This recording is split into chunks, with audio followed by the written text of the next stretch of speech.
দুর্গাপূজাকে মহাপূজা বলা হয়। তোমরা কি জানো যে ষষ্ঠী, সপ্তমী, অষ্টমী, নবমী আর দশমী, এই যে আমাদের কাছে 5টা দিন থাকে, এখানে সব দিনই কি আমরা মহাযুক্ত করতে পারি? না, সব দিন মহাযুক্ত করতে পারি না। কারণ মহাষষ্ঠী বা মহাসপ্তমী কথাটা একদমই হয় না, কথাটা হয় মহা অষ্টমী এবং মহানবমী।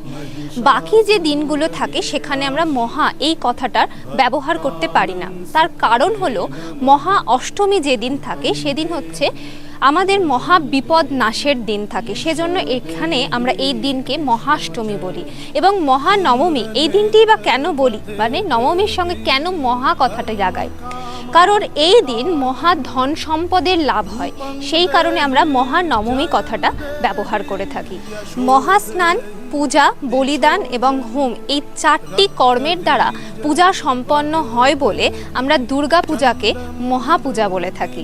এই রকম দুর্গা পুজো কেন্দ্রিক আরও ইনফরমেশন পাওয়ার জন্য অবশ্যই কিন্তু আমাদের সাথে জুড়ে থাকতে হবে। সকলকে শুভ শারদিয়া।